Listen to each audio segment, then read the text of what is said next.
Hello everyone. बच्चे, my self Siraj Grover. आज हम लोग क्लास 10th का चैप्टर इलेक्ट्रिसिटी पढ़ने जा रहे हैं। तो इलेक्ट्रिसिटी चैप्टर जो है बेटा जी काफ़ी काफ़ी इंपॉर्टेंट चैप्टर है। क्यों इंपॉर्टेंट है बेटा? क्योंकि बोर्ड एग्जाम में इसकी वेटेज काफ़ी अच्छी है। आप लोगों को इससे न्यूमेरिकल कवर होता है, आप लोगों के थ्योरेटिकल कंसेप्ट से, जैसे कि इस चैप्टर का जो हर्ट है, ओम्स लॉ, इसके चांसेस काफ़ी हैं पेपर में आने के। ठीक है, आप लोगों का इस चैप्टर में जूल्स लॉ ऑफ हीटिंग आने का बहुत चांस है। ठीक है, तो जूल्स लॉ ऑफ हीटिंग की बात करें, या आप लोगों को कई बार इसमें लिखा होता है heating effect of electric current. Heating effect of electric current. तो पेपर में इसके आने के बहुत चांसेस हैं। इसके अलावा इस चैप्टर में अगर इंपॉर्टेंट टॉपिक की बात करूं कि सीरीज और पैरेलल कनेक्शन क्या होते हैं। ठीक है, हम लोग हमारे घरों में जो अप्लायंसेस लगाते हैं, हम लोग उसको पैरेलल कनेक्शन में क्यों लगाते हैं, सीरीज में क्यों नहीं लगाते? तो advantages of parallel connection and disadvantages of series connection, ये इस चैप्टर का काफी काफी इंपॉर्टेंट टॉपिक बनता है। तो ओवरऑल बात करूं तो चैप्टर छोड़ने वाला नहीं है, इसको अच्छे से समझने वाला है। ठीक है, तो आप लोगों की इसकी चैप्टर के ऊपर अच्छी पकड़ होनी चाहिए। न्यूमेरिकल पोर्शंस तभी कवर होंगे जब आप लोगों को ओम्स लॉ अच्छे से आता होगा। प्रैक्टिस में बहुत अच्छे से करवा दूंगा, पर इसको मेरे को ध्यान से सुनना। ठीक है, तो हम लोग चैप्टर की स्टार्टिंग टर्म्स में बात करते हैं कि इलेक्ट्रिसिटी क्या चीज होती है। इलेक्ट्रिसिटी को मैं बेटा अपनी भाषा में कहूं तो मैं कहूंगा flow of charges with respect to time. तो समय के साथ चार्जेस का मूव होना है, हम लोग इसको सिंपल भाषा में कहते हैं इलेक्ट्रिसिटी। ठीक है, अब हमारे पास इलेक्ट्रिसिटी क्या होती है? Electricity constituents electric current. Electricity में इलेक्ट्रिक करंट होता है। इलेक्ट्रिक करंट क्या होता है? फ्लो ऑफ इलेक्ट्रॉन्स होते हैं। तो मैंने चार्जेस की बात करी, तो चार्जेस ऑब्वियसली बेटा जी इलेक्ट्रॉन्स के पास भी तो होते हैं। तो इलेक्ट्रॉन्स का फ्लो होना, हम लोग उसको अपनी भाषा में क्या कहते हैं? Flow of current. ठीक है, यानी कि करंट। ठीक है, नाउ अब मैं बात करूं कि हमारे पास इस चैप्टर में पढ़ने वाले topic electric potential, electric current, electric power और सबसे main heating effect of electric current है। ठीक है, अब चार्जेस जो है बेटा जी हमारे पास वो दो तरह के होते हैं, है ना? एक पॉजिटिव चार्ज होता है, एक नेगेटिव चार्ज होता है। ये एग्जाम्पलरी हम लोग बात करें कि बॉय है, ये बात करें हम लोग गर्ल है ना? तो लड़का जो होता है वो हमेशा ही क्या होगा बेटा जी? लड़की की तरफ अट्रैक्ट होगा ना। क्लियर है कि नहीं? तो ये यूनिवर्सल लॉ है कि लड़का लड़की की तरफ क्या होता है बेटा जी? अट्रैक्ट होता है। तो ये दोनों चार्जेस अलग अलग हैं, तो हम लोग इनको कहेंगे अनलाइक चार्जेस। क्या कहेंगे? Unlike charges. तो unlike charges always attract each other. Unlike charges जो होते हैं वो एक दूसरे को हमेशा ही क्या करते हैं बेटा जी? अट्रैक्ट करते हैं। ठीक है, उसके अलावा अगर मैं बात करूं लाइक चार्जेस की, ठीक है, तो लाइक चार्जेस का मतलब अगर मैं कहूं लड़के को लड़के के साथ ही शादी कर ले, तो क्या पॉजिटिव चार्ज के साथ ही चला जाएगा? नहीं, ये तो उससे दूर भागेगा, है ना? मैं कहूं लड़की लड़की के साथ शादी कर ले, तो ये भी उससे दूर भागेगी। हमेशा जो होता है अनलाइक चार्जेस एक दूसरे को अट्रैक्ट करते हैं, और जो लाइक चार्जेस होते हैं बेटा जी वो एक दूसरे से रिपेल करते हैं, दूर भागते हैं। ठीक है, तो आपको इस चीज का पता होना चाहिए। ठीक है, अब जो इसको यहाँ इन्होंने बताया हुआ है ग्लास रॉड के बारे में, इबोनाइट रॉड के बारे में, सिल्क क्लॉथ के बारे में, वुलन क्लॉथ के बारे में, आप लोगों को मैं उसको अच्छे से समझाता हूँ। ठीक है बेटा, मैं अपनी इंट्रोडक्शन दूं तो मेरा नाम है शिराज ग्रोवर। क्या है? शिराज ग्रोवर। और 2-3 मिनट की इंटरेक्शन से आप लोगों को पता लग गया होगा कि हाँ सर का स्वभाव अच्छा है। मेरा स्वभाव पॉजिटिव है। मेरा स्वभाव क्या है? पॉजिटिव है। ठीक है, तो आप लोगों को याद रखना है कि शिराज सर का स्वभाव पॉजिटिव है। ठीक है, उसी से आपको याद हो जाएगा, S for Shiraz Grover, S for silk cloth, G for glass road, G for glass road. ठीक है, तो सिल्क क्लोथ से जब हम ग्लास रोड को रब करते हैं तो हमेशा ही ग्लास रोड के ऊपर कौन सा चार्ज आता है? पॉजिटिव चार्ज आता है। ठीक है, तो ये आपके पास एक ग्लास रोड है, आपने इसको सिल्क क्लोथ से रब किया तो ग्लास रोड के हमेशा ही ऊपर क्या आ गया? पॉजिटिव चार्ज आ गया। ठीक है, और इसके पैरेलल हमारे पास होती है बेटा जी इबोनाइट रोड। क्या होती है? Ebonite rod.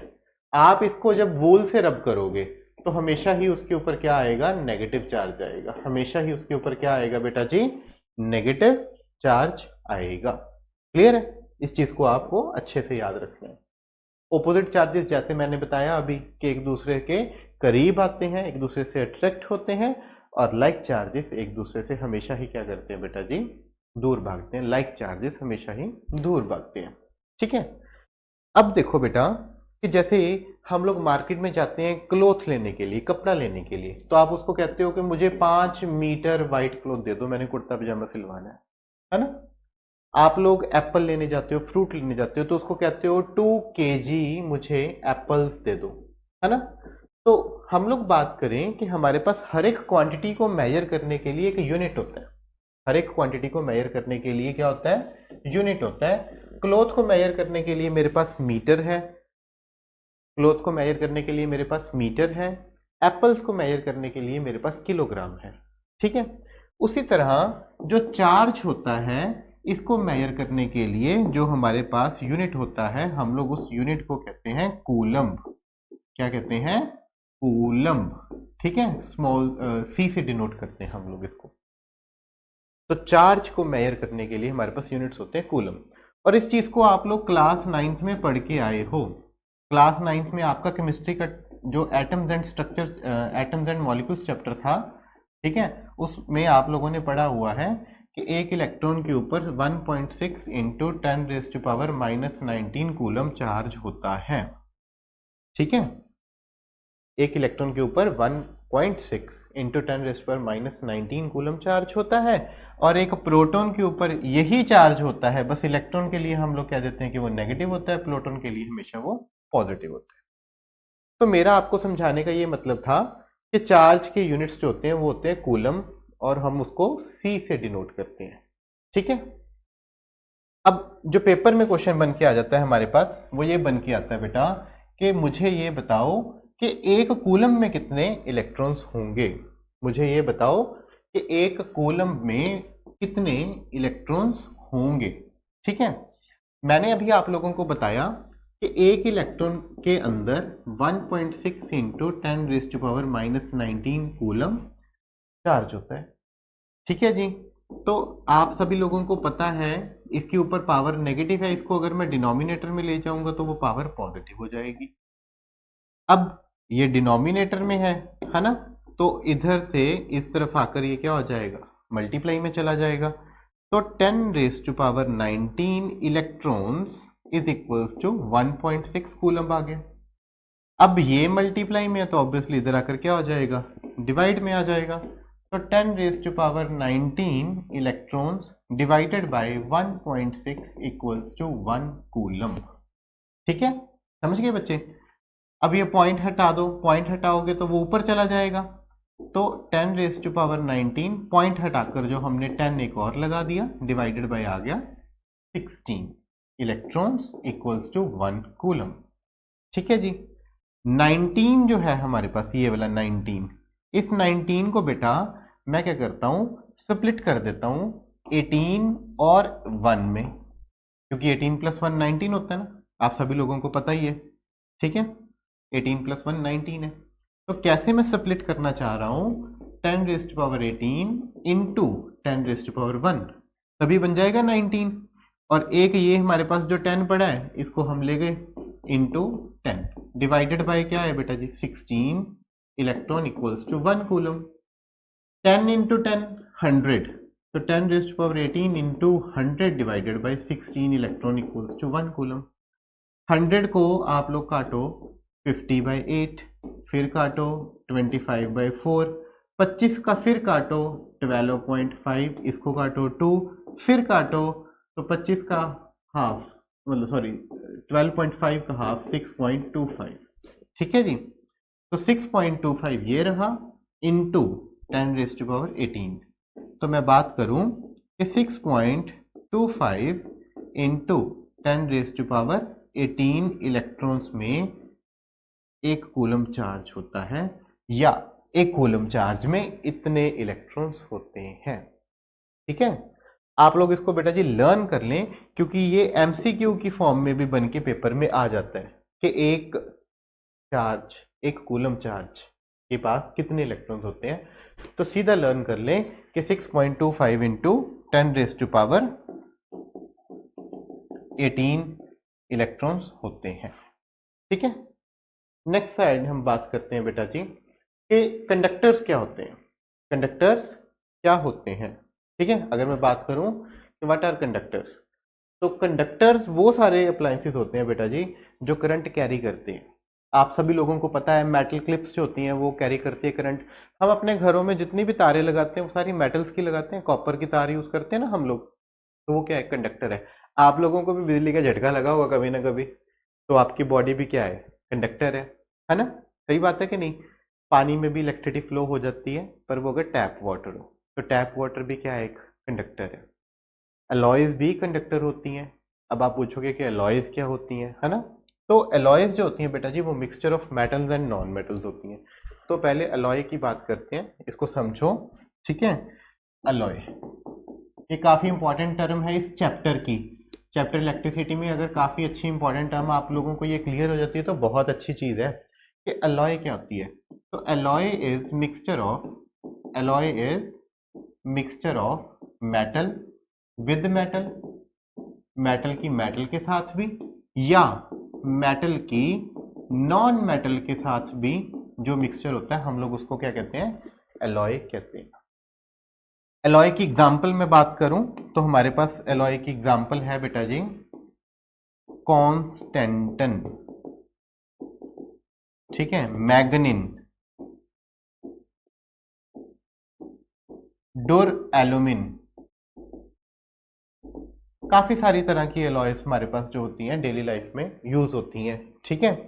कॉन्स्टेंटिन, मैग्नीन, ड्यूरेलमिन ये अलॉयज हैं, हम लोग इनको यूज करते हैं अपनी इलेक्ट्रिसिटी कंडक्ट करवाने के लिए। जैसे कि इलेक्ट्रिक प्रेस के अंदर भी इसको यूज किया जाता है, इलेक्ट्रिक हीटर के अंदर भी हम लोग इसको यूज करते हैं, ठीक है। तो अलॉयज जो होती हैं वो काफी इंपॉर्टेंट है। तो अब मैं बात करूं कंडक्टर्स की, ठीक है। तो हमारा टॉपिक जो है वो था कंडक्टर्स। कंडक्टर ऐसे अप्लायंसेस जो इलेक्ट्रिसिटी कंडक्ट करते हैं, हम लोग उनको क्या कहते हैं, कंडक्टर्स। तो जो ये कॉपर वायर्स हैं, जो ये मेटल की क्लिप्स हैं, ये सारी क्या है, कंडक्टर्स हैं। क्या है, कंडक्टर्स हैं, ठीक है। तो सिल्वर, कॉपर, एल्यूमिनियम ये सारे क्या हैं बेटा जी, कंडक्टर्स हैं।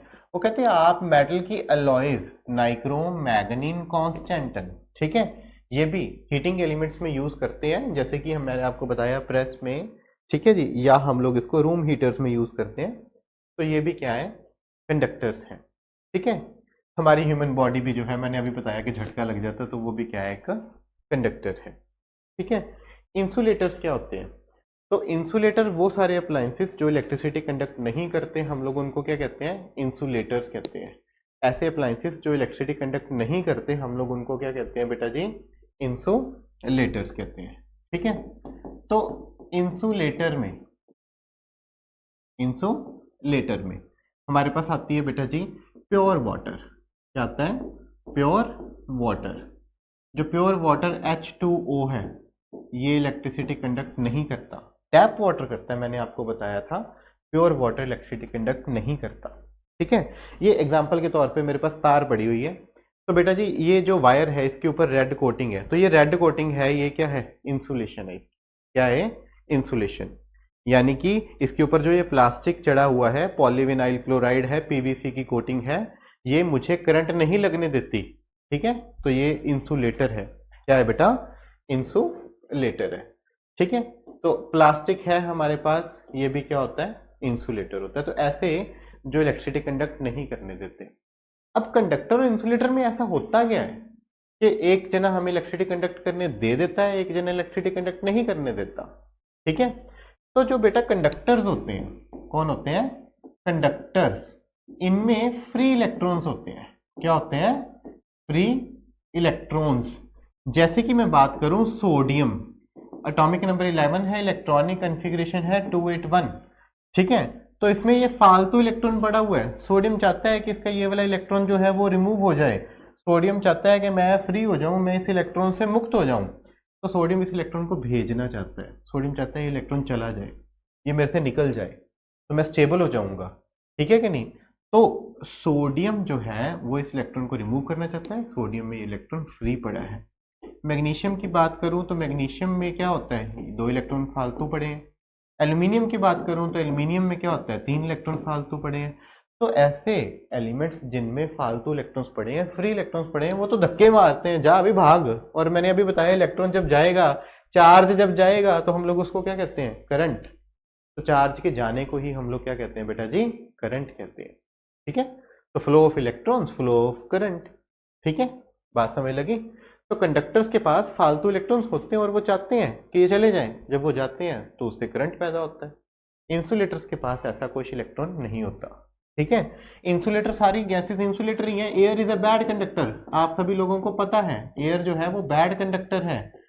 अब यहाँ किसी, मान लो कोई वायर है ओपन पड़ी है, मैं वायर को हाथ लगाऊंगा तो मुझे करंट लगेगा, मैं हवा में हाथ लगाऊंगा तो मेरे को हवा में थोड़ी करंट लगेगा। सभी को पता है कि हवा क्या है, बैड कंडक्टर है। क्यों? क्योंकि हवा के पास फ्री इलेक्ट्रॉन नहीं होते। अब हवा में क्या आता है, ऑक्सीजन आ गई, सल्फर डाइऑक्साइड आ गई, नाइट्रोजन डाइऑक्साइड आ गई, कार्बन डाइऑक्साइड आ गई, और पता नहीं कितना कुछ है ना। तो वो सारी गैसेस है। ऑक्सीजन की बात करें, ऑक्सीजन का एटॉमिक नंबर 8 है, तो इसके पास पहले ही कमी है 2 इलेक्ट्रॉन्स की, फालतू तो मैं क्या कहूंगा। ठीक है कि नहीं? तो it itself has a deficiency of electron, so that's why अगर इसके पास डेफिशिएंसी है तो ये कैसे कह देगा कि मेरे पास फ्री इलेक्ट्रॉन है, कैसे कह देगा मेरे से करंट ले लो, तो वो पॉसिबिलिटी नहीं है। ठीक है, तो कंडक्टर्स वो होते हैं जिनमें फालतू इलेक्ट्रॉन्स होते हैं, इंसुलेटर वो होते हैं जिनमें फालतू इलेक्ट्रॉन्स नहीं होते। ठीक है, क्लियर है? तो अब हम बात करते हैं हमारी जो सबसे, इस चैप्टर में और भी देखा जाए, जैसे जैसे हम चैप्टर में आगे पढ़ते जा रहे हैं तो हमारे पास काफी इंपॉर्टेंट टर्म्स आती जा रही हैं। तो ये भी काफी इंपॉर्टेंट टर्म है बच्चों, आप लोगों को इसकी डेफिनेशन भी याद होनी चाहिए। ठीक है, इसका मैं रियल मीनिंग भी बताऊंगा, काफी इंपॉर्टेंट टर्म है। तो इसको देखें बेटा, इलेक्ट्रिक पोटेंशियल क्या होता है। तो बेटा मेरे पास एक चार्ज पड़ा है इन्फिनिटी में, वो दूर अर्थ से बाहर कहीं दूसरे प्लेनेट पे मेरे पास एक चार्ज पड़ा है। मुझे उस चार्ज को वहां से उठाकर यहां इस बोर्ड में पॉइंट ए पर लेके आना है। तो मुझे एक चार्ज जो कि कहां पड़ा है, इन्फिनिटी पे पड़ा है, उस इन्फिनिटी से उसको उठा के एक सिंगल पॉइंट तक लेके आना है। जितना मुझे काम करना पड़ेगा उस काम को क्या कहेंगे हम लोग, इलेक्ट्रिक पोटेंशियल। क्या कहेंगे, इलेक्ट्रिक पोटेंशियल। तो electric potential is the work done in bringing work done in bringing a unit positive test charge from infinity to a single point। तो मुझे इन्फिनिटी से एक सिंगल पॉइंट तक, इन्फिनिटी से एक सिंगल पॉइंट तक किसी एक यूनिट पॉजिटिव चार्ज को, एक यूनिट पॉजिटिव चार्ज को लेके आना है। तो जितना मुझे काम करना पड़ेगा उस काम को मैं क्या कहूंगा, इलेक्ट्रिक पोटेंशियल।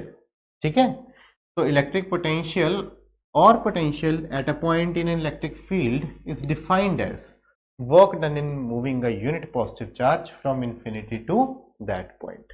ठीक है, तो इन्फिनिटी से उस पॉइंट तक हम लोगों को जो चार्ज को मूव कराने में काम लगेगा उस काम को हम लोग क्या कहेंगे, इलेक्ट्रिक पोटेंशियल। ठीक है, एक होता है हमारे पास पोटेंशियल डिफरेंस। क्या होता है, पोटेंशियल डिफरेंस। ठीक है, पोटेंशियल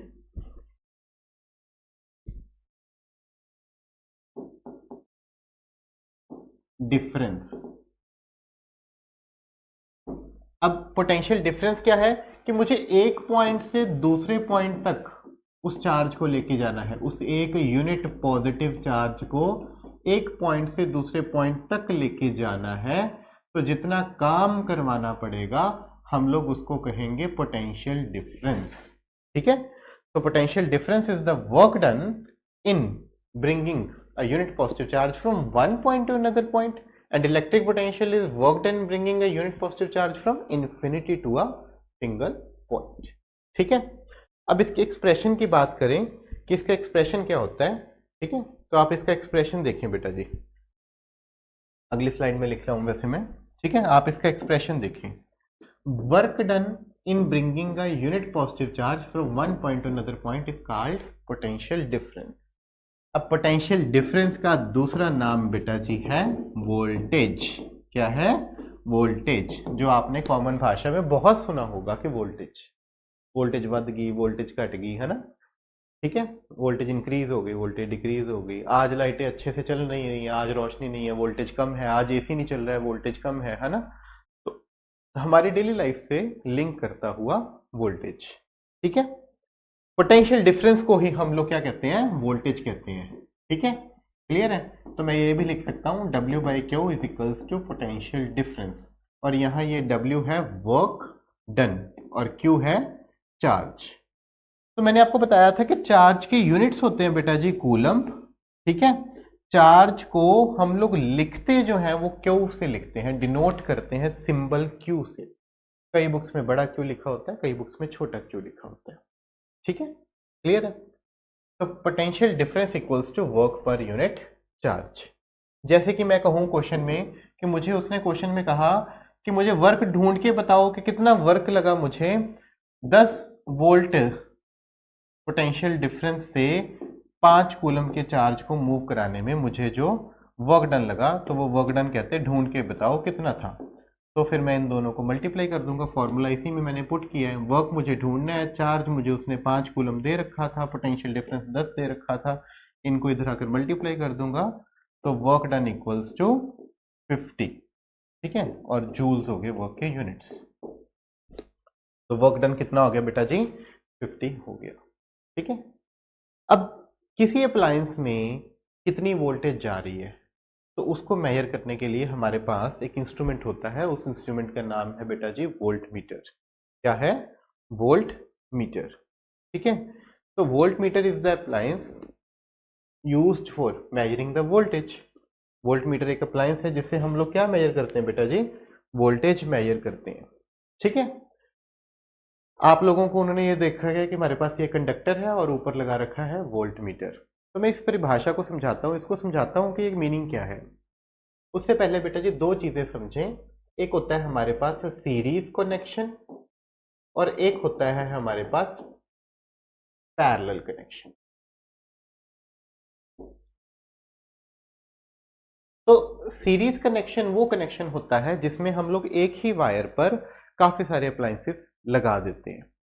जैसे कि मैंने एक ही वायर पर पहला बल्ब लगा दिया, दूसरा भी लगा दिया, तीसरा भी लगा दिया, चौथा भी लगा दिया, और इन सभी का एक ही स्विच होगा। मैं उसको ऑन करूंगा तो ये सारे इकट्ठे चल जलेंगे। ठीक है, ये सारे इकट्ठे ग्लो करने लग जाएंगे। जब मैं उसको ऑफ करूंगा तो ये सारे इकट्ठे बंद हो जाएंगे। तो सीरीज कनेक्शन वो कनेक्शन होता है जिसके ऊपर हम एक ही तार यूज करते हैं, एक ही वायर यूज करते हैं, जितने भी चाहे अपने अप्लायंसेस लगाने हैं। और पैरेलल कनेक्शन क्या होता है? जिसमें हम लोग अलग अलग वायर्स यूज करते हैं। ठीक है, जैसे कि मैंने एक वायर के ऊपर यहां बल्ब लगा दिया। ठीक है जी, फिर उसके बाद मैंने एक और वायर ले ली, उस वायर से मैंने यहां एक बल्ब लगा दिया। ठीक है, फिर मैंने एक और वायर ले ली, उस वायर से मैंने मान लो यहां से एक ट्यूब लगा दी। ठीक है, क्लियर है? तो मैंने हर बार अप्लायंस लगाने के लिए एक अलग वायर यूज करी, तो इस कनेक्शन को हम लोग कहते हैं पैरेलल कनेक्शन। और जो हमारा ये डिवाइस है वोल्टेज चेक करने के लिए वोल्ट मीटर, ये हमेशा ही पैरेलल अटैच होता है। कैसे होता है? पैरेलल अटैच होता है। जैसे मेरा ये अप्लायंस था, तो जिस वायर के ऊपर ये अप्लायंस था मैंने अलग वायर लगाकर वोल्ट मीटर वहां लगाया है। ठीक है, तो वोल्ट मीटर कभी भी सीरीज में नहीं लगता, यानी कि उसी सेम वायर के ऊपर जहां आपका अप्लायंस लगा है कभी भी नहीं लगता। ये हमेशा ही किससे लगता है? पैरेलल में लगता है। ठीक है, क्लियर है? इसके भी कुछ रीजंस हैं कि वोल्ट मीटर पैरेलल में क्यों लगता है, हम लोग उसको चैप्टर में पढ़ेंगे। ठीक है, हम लोग उसको चैप्टर में और क्लियरली समझेंगे कि why voltmeter is connected in parallel. हम लोग इसको पैरेलल में क्यों लगाते हैं? ठीक है, हाल की घड़ी आप लोग इसको थोड़ा सा याद रखें तो आप ये कहेंगे कि इसकी जो रेजिस्टेंस होती है वो काफी ज्यादा होती है, तो वेरी हाई रेजिस्टेंस, इसकी जो रेजिस्टेंस होती है वो बहुत ज्यादा होती है, वेरी हाई रेजिस्टेंस। ठीक है, एक नंबर हो गया।